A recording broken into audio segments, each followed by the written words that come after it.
سلام، امیدوارم که حالتون عالی و خوب باشه. الان که دارین این ویدیو رو میبینین تا حدودی حالتون نسبت به 12-15 روز پیش بهتر شده باشه. من بعد از تقریبا 1 ماه و اندی تصمیم گرفتم دوباره روی یوتیوب ویدیو بذارم و قرار بود اصلا با این کانسپت بیام جلو که تو این مدت کجا بودم، چرا ویدیو نذاشتم و دلیلش چیه که دارم دوباره ویدیو میذارم. که شروعم کردم به ویدیو گرفتن دقیقا از شروع امتحانام بود که بعد میخواستم بیام بگم که چی شده، داستان چیه. دقیقا از 5 روز قبل از جنگ شروع کردم که بعد جمعهش جنگ شد. روز اول امتحان رفتم دانشگاه، به گربه ها غذا دادم، امتحان رو انجام دادیم، بعد آژانس گرفتم، برگشتم، رفتم باشگاه و بعدش هم برگشتم خونه و 1 روز کاملا عادی و آماده شدم برای امتحان دوم. سلام، از دومین امتحان از ترم دوم. یه ترم خیلی عجیب غریبی رو گذروندم. عجیب غریب از این جهت که فقط من سر کلاس بودم و تمام کلاس ها به صورت VIP برگزار شد. از اونجایی که فکر کنم توی ویدیوهای قبلی گفتم که من تنها دختر کلاسم، یه جورایی همشون سلب مسئولیت کردن، نمیان کلاس، جزوه نمی نویسن. بعد حالا کاری ندارم، ترم پیش باز خیلی هاشون می اومدن. این ترم همه کلاس‌ها به صورت VIP برگزار شد. حتی یه پروژه‌ای داشتیم، یه پروژه کدنویسی بود که نمره خیلی بالایی هم داشت، فقط من انجام دادم، هیچکی نیومد.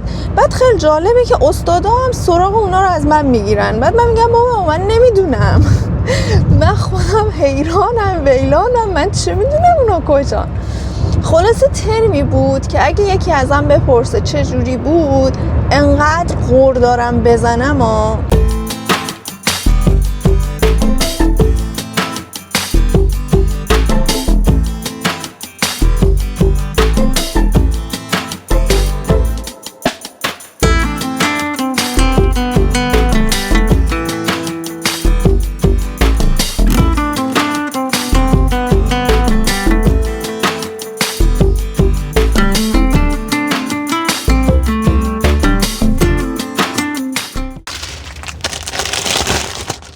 طرح ونگوکه رو گرفتم. خوشگله نه؟ کلا از طرح‌هایی که ونگوک داره خیلی خوشم میاد. 100 برگ دیگه آخرای کلاس زبانمه، دیگه دارم آماده میشم برای امتحان آیلتس و جمعش کنم بره پی کارش. دفتر قبلیمم این دفتر قبلیمه که دیگه واقعا دیگه جا نداشت و خودم هم هر وقت می‌خواستم این به این بزرگی رو بردارم یه جوریم بود، دیگه کلا 3-4 صفحه بیشتر نمونده. الانم میخوام برم برای خونه یه موس بخرم، موس بیسیم تلویزیون رو زدم پکوندم، برم یه دونه موسم بگیرم و بعدش بریم خونه. خیلی خستم، روز خیلی پر از تکاپویی بود. بریم ببینیم چی میشه.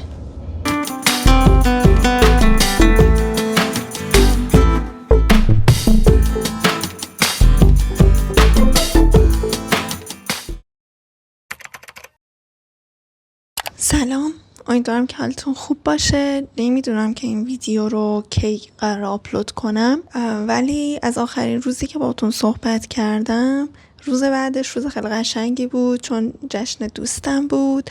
تا اینکه دیروز جمعه صبح وقتی که بیدار شدم دیدم خیلی اتفاقات افتاده. امروز 1 شنبه است، تعطیل رسمیه و فردا من امتحان دارم. حالا ایناش اصلا مهم نیست، مهم اون استرسیه که الان هممون داریم، اون خاطر پریشون و نگرانی هستش که الان وجود داره. من دیروز خیلی تمرکز نداشتم، خیلی تلاش کردم که کار کنم، درس بخونم و اینا، ولی اصلا نمیشد. امروز هم نمیشه. خیلی منتظر موندم که دانشگاه آزاد اعلام کنه که امتحانا کنسل میشه، ولی کنسل نشده و ما فردا امتحان داریم. داشتم درس میخوندم، بعد گفتم بیام یه کوچولو صحبت کنم از روزهایی که احتمالاً هممون تمرکز نداریم، حالمون زیاد خوب نیست و همش دوست داریم اخبار رو چک کنیم ببینیم داره چه اتفاقی میفته، چی شده. امیدوارم برای هیچ کس هیچ اتفاق بدی نیفته. جنگ اصلا خوب نیست، چه اینجا چه جای دیگه. امیدوارم که الان که این ویدیو رو شما دارید میبینید شاید خیلی بهتر شده باشه، استرس ها کم شده باشه و آرامش برگشته باشه. واقعا از ته دلم میخوام که ایرانمون از تمام اتفاقات بد دور باشه و روزهای خیلی خوبی براش رقم بخوره.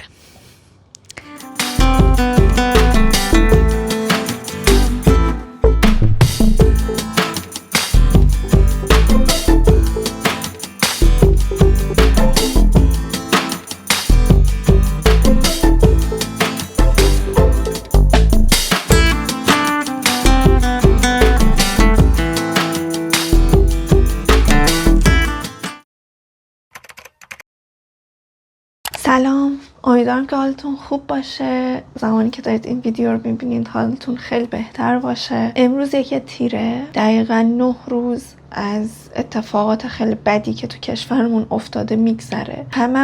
هممون هفته پیش روزهای وحشتناک بدی رو گذروندیم و داریم میگذرونیم. یعنی زمانی که من الان این ویدیو رو گرفتم اتفاقات خوبی توی اصفهان و نطنز نیفتاده. صبح که بیدار میشیم میبینیم که دیشب چقدر اتفاقات افتاده. اصلا هم اتفاقات خوبی نبوده. تنها اتفاق خوبی که میتونم بهش اشاره کنم اینه که میبینیم کم کم تهرانی‌ها دارن برمیگردن خونه هاشون و حس و حال خوبی که الان دارن میگن و من فقط تنها خوشحالی که این روزها دارم میتونم به همین اشاره کنم. واقعیتش ما که خب تو گیلان بودیم، کلن اینجا چیزی که ما خیلی دیدیم این بود که مردم خیلی آمده بودن اینجا و بعضیا جا نداشتن. بعد متاسفانه تو اون روزها بارون خیلی وحشتناک شدیدی هم می اومد. به هر حال امروز کلی آدم دیدم که برگشتن به اینترنت، برگشتن به اینستا و دارن میگن که داریم چقدر تلاش میکنیم که به زندگیمون ادامه بدیم. منم در راستای همین موضوع دیروز تقریبا میشه گفت شروع کردم. دیروز روی حالت نباتی بودم. دیروز یه کاری کردم، نشستم سریال قطب شمال رو که کلی نظرهای منفی در موردش دیده بودم رو نگاه کردم. فقط میخواستم یه چیزی باشه که حواسم رو پرت کنه، کم از این دنیا بیام بیرون، منو بکشه بیرون و فکر میکنم موفقم بودم. 12 قسمتش رو توی یه روز دیدم. تا حدودی خیلی کمکم کرد، چون امروز من رفتم باشگاه بعد یه هفته که واسه من چندین ماه و شاید 1 سال گذشته انگار. دارم سعی میکنم که هر ریسمانی که من میتونه به زندگی وصل کنه، به آینده امیدوار بکنه رو دارم میگیرم. همین باشگاه رفتن و هر روز دارم 1-2 تا وظیفه برای خودم تعیین میکنم که فقط همونا رو انجام بدم و الان در تلاشم که برگردم. خلاصه همه اینایی که دیدین یک خلاصه ای بود از اون 12 روزی که بر من گذشت و دقیقا بعد از آخرین ویدیویی که گرفتم نزدیکی ما هم اتفاقات خیلی بدی افتاد و من از نزدیک شاهد خیلی چیزها بودم. خیلی عزیزانشون رو از دست دادن که من واقعا متاسفم و خیلی روزهای سختی بود. ولی الان اینو میدونم که خب فعلا الان شرایط آرومه و ما باید تلاش بکنیم، بازم ادامه بدیم، هدف گذاری کنیم برای زندگیمون، حتی اگه شده کوتاه مدت، چون نمیشه برای بلند مدت برنامه ریزی کرد. فکر میکنم حداقل ذهن من الان آمادگی اینو نداره که مثلا بخواد برای 3 ماه آینده یک برنامه مدون بچینه. اما من اومدم چیکار کردم؟ اولا که ورزش. من الان 4 روز در هفته میرم ورزش میکنم و خیلی بهم کمک کرده.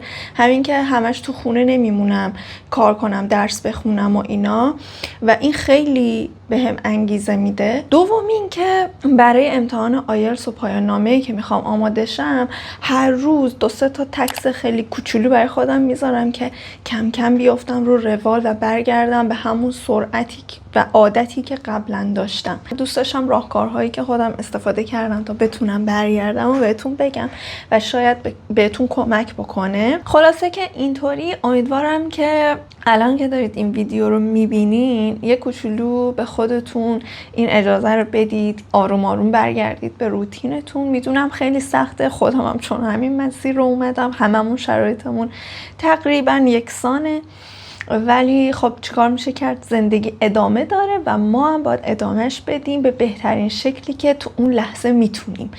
قطعا تو این روزا نمیتونیم حالت کامل خودمون باشیم، ولی میتونیم آسته آسته حرکت کنیم به سمت اون اتفاقات خوبی که میتونیم برای خودمون رقم بزنیم. قراره که کلی کارهای خفن بکنیم در آینده. یه ویدیو تو راهه، ویدیویی که من چجوری 24 کیلو وزن کم کردم و کلی ویدیوهای دیگه. امیدوارم که روزهای خوبی در انتظارمون باشه. خیلی مراقب خودتون باشید تا یه ویدیوی دیگه و یا حال و هوای دیگه. خدافظ.